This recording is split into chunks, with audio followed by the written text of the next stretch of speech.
I welcome you all in the post-lunch session.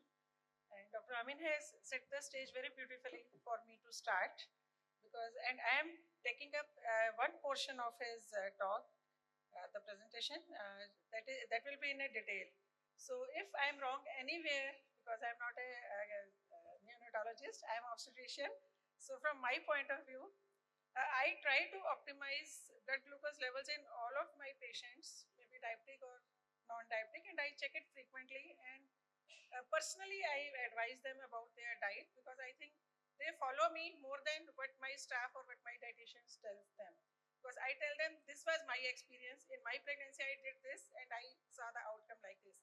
This is a transgenerational karma. Whatever we do, we see in our children. So if we counsel in that manner, our patients are very much cooperative and they eat sensibly. They eat whatever they put in their mouth. They know that in future they will see their child doing the same habits. So that is the start, what we should do. And in our practice, if we gynecologists learn how to manage the newborn of a diabetic mother or we set our protocols, then the things become easier. Very few of neonates need neonatal NICU care. So that is what I have learned over past 25 years in my practice. So just going to the the topic, that is the neonatal complications, managing the infant of diabetic mother. Here the topic is not only for the diabetic mother, that is the pre-existing diabetes, that is IDM, it is for the IGDM also. So we cover all the parts, whether the diabetes is existing prior to conception or that thing appears during pregnancy. So complications will be different, as Sarah rightly said. As we know, the maternal diabetes affects the fetal growth, metabolic adaptations, and perinatal outcome. And early identification and prompt treatment of predictable. If we learn what we learn everything today, then we will practice it in our day-to-day practice. So these complications are predictable and preventable for the best outcome. So as we know, the risk of anomalies in IDM babies, this is the risk is 2 to 4 fold increased. So because of this condition, because the risk is increased, whenever, because in other hall I was attending the lectures, it was if patient is already diabetic, how will you counsel the patient, whether you will continue pregnancy or terminate it. So there were the questions from the audience. So to avoid that kind of situation in our day-to-day practice, in our OPD slip, the first day we counsel about the risk of uncontrolled hyperglycemia to the developing fetus, which is not predictable, which is not, we can't definitely say whether you need termination or not, even if the HbA1c is 8% or more. And all the conditions may not be detected on ultrasound. If we write on the first slip, that saves us medico-legally too. And I got saved because of this statement writing on the OPD slip, which saved me medico-legally. So that is what I expect that everyone should do it if patient is coming with the diabetes and starting the pregnancy. And if the uncontrolled diabetes is there, risk of macrosomia and IUGR, depending upon the condition, risk of hypoxia and stillbirth is there. We want to avoid at any cost the risk of stillbirth, but sometimes the untoward things happen and we have to feel sorry for whole of our life, for our patient as well as for the baby. But we don't want any of such situation to happen and to avoid hypoglycemia too at all costs. Obstetric complications like preterm delivery, preeclampsia, obstetric labor, that everyone is familiar with this. So what are the predictors of neonatal outcome? Above all is the quality of glycemic control. Means the HbA1c level should be within normal range. We pray for all the patients. Maternal obesity, hypertension and nephropathy. If already BMI is high and she has pre-existing complications like renal complications or hypertension are there, these are the poor prognostic factors.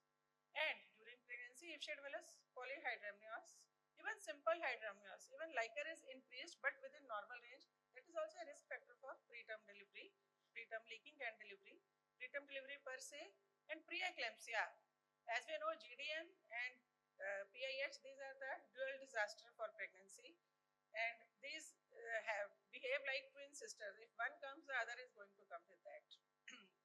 And birth asphyxia and birth trauma, these complications we have to avoid. And what we see, we are talking about the baby with the uncontrolled diabetes. If the hyperglycemia is not there in pregnancy, means we have managed it so well, we will not going to see such kind of baby. Our baby will be as normal as in any other non-diabetic mother or non-GDM mother. So these babies are large, heavy weight, but their head size corresponds to their gestation. Looks wise plethoric and moon-faced, hypertrichosis and hairy pinna. These are the pathognomonic features. Sometimes patient tells my blood glucose levels are perfectly fine. It has always happened to be normal, but when we find the hairy pinna and check the blood glucose level for the baby and we find it on higher side. So what should we do while we are delivering? If we have any high risk patient in our labor room, we get palpitation because we have to prepare mentally. We have to anticipate difficulties during the delivery, especially for such patients. And pediatrician, neonatologist should be available there. That is the support for us. So standard neonatal resuscitation protocol should be followed. And to avoid hypothermia, we should maintain the temperature because hypothermia is a risk factor for hypoglycemia too. We should consider early NICU admission for symptomatic or LGA or preterm baby. And above all, early feeding initiation should be practiced. And in our practice, when the normal delivery is there, baby is just cleaned, and then we put the baby to the breast while we are repairing our episiotomy or delivering the placenta. During that phase, baby is put to mother's breast. That helps relieve patient's anxiety as well as our anxiety too. So if by chance baby gets hypoglycemia, most of the times these newborns are asymptomatic, even if the blood glucose levels are less than 44 milligram per cent, which is the threshold for the newborn. Some studies they take it as 40 milligram or some take it as 45 milligram, but practically it is the 44 milligram, just around that level. Or the baby may be symptomatic, maybe having neurological symptoms like tremors, jitteriness, high-pitched cry, eye rolling, or if very severe hypoglycemia, might be having convulsions. Respiratory signs like cyanosis, tachypnea or apnea could be there. Might be having tachycardia, and on examination we may find cardiomegaly, cardiac failure. But commonly we see refusal to feed. Sometimes if we find the baby is slightly on colder side and doesn't accepting feed, if we check blood glucose level, these are found to be on lower side. That is the symptom for that. And sometimes the baby may be hypothermic as well as the sweating, or the both of them may be occurring together. So in any of these symptoms, any of abnormal symptom, if we find in the baby, must check blood glucose levels. That could be a symptom of hypoglycemia. Why this is happening? Mother had hyperglycemia, that led to fetal hyperglycemia, then fetal hyperinsulinemia, and on morphologically led to the macrosomia. And after birth, once the placental cord is cut, placental connection is detached, sudden withdrawal of maternal glucose leads to neonatal hypoglycemia. And what should we do? For that, we should start, as already discussed since morning, that we should start early and frequent breastfeeding. Not possible, give expressed breast milk. If not possible, formula feed can be given. And I read about the buccal 40% dextrose gel.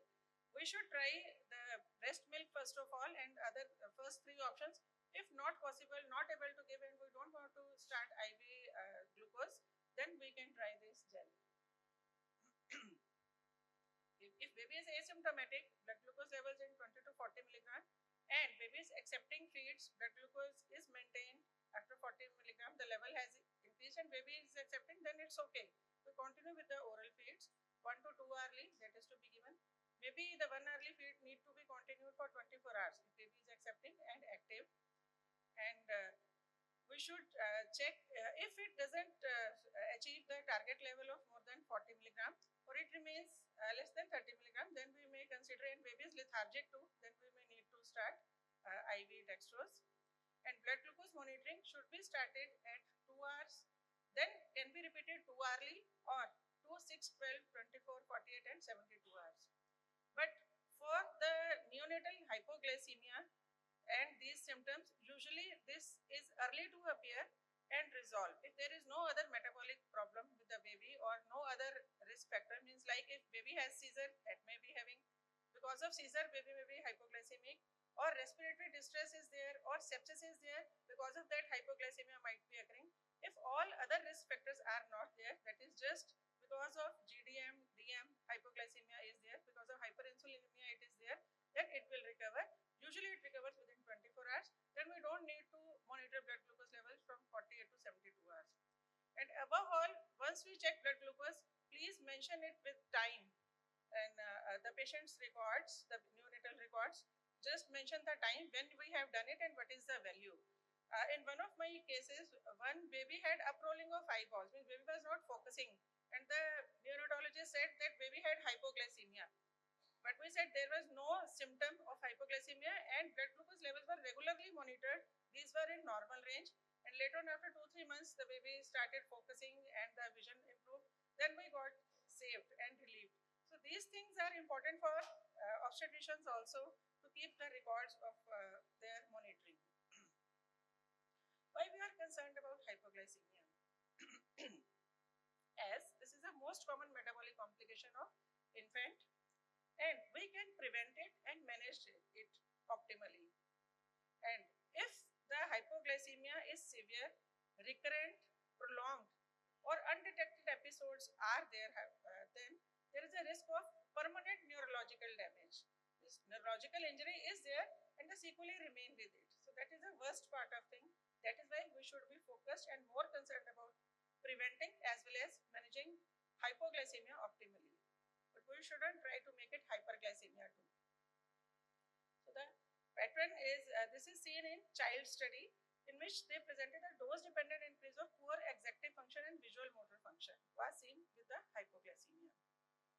So once we have managed the hypoglycemia, first 24 hours are over, but the baby is still jittery. Earlier we used to say, your mother, the baby's patient has not taken calcium during pregnancy. At times the thing was right also. But she said, doctor, I skipped calcium intake and now my baby is having jitteriness. But this could be a symptom of neonatal hypoglycemia. In full term baby, if it is less than 8 milligram, or in preterm if it is less than 7 milligram. Usually these newborns are asymptomatic and condition is self-limiting, but may have jitteriness, tremors, may be hyper-irritable, and may present with the perinatal distress, hoarse cry, clonus, and convulsions may appear. And these convulsions, these conditions are completely resolvable and will not have sequelae, means they have good prognosis. If significant hypocalcemia is there, then 0.5 to 1 gram per kg per day of 10% calcium gluconate in divided doses need to be given. But hypoglycemia is not alone. The hypomagnesemia also presents with similar symptoms, and if the symptoms are there, baby is not improving with the calcium supplementation, in those cases magnesium infusion, Maxel infusion is to be given. In books it is written it should be given intramuscular, but 25 to 50 milligram per kg per day that can be given in IV infusion over 1 hour, means slow infusion is given. In practice we don't give intramuscular injection because this is very painful, and IV is very comfortable. Otherwise also to prevent that neurological sequelae in preterm babies or those who are very IUGR, sometimes with the convulsions we give magnesium supplementation also. Our pediatricians say we use it very frequently for all complicated conditions for neuroprotection. So the same protocol is followed for this too. Commonly we see in our post-op period that baby presents with the respiratory distress syndrome. So that the causes are different, and as he has already told that hyaline membrane disease could be a cause because these children have late lung maturer features. So present with tachypnea, grunting, nasal flaring, and 5 to 6 fold higher risk is seen in IDM babies. So role of antenatal steroid is very important, and the management of respiratory distress syndrome as usual, as the routine protocol is to be done. Polycythemia already discussed. The management lies if the hematocrit is more than 65%, partial exchange transfusion, preferably within first 2 to 4 hours to prevent the sequelae and further complications, and baby is presenting with the lethargy and poor feeding. And if polycythemia is there, the risk of hyperbilirubinemia is there. In infant of diabetic mother is seen in 20 to 25% of babies have hyperbilirubinemia, and because of these features, polycythemia, birth trauma, and the standard phototherapy protocol, early feeding, and correction of other metabolic defects is to be done. So all babies must be screened for hyperbilirubinemia.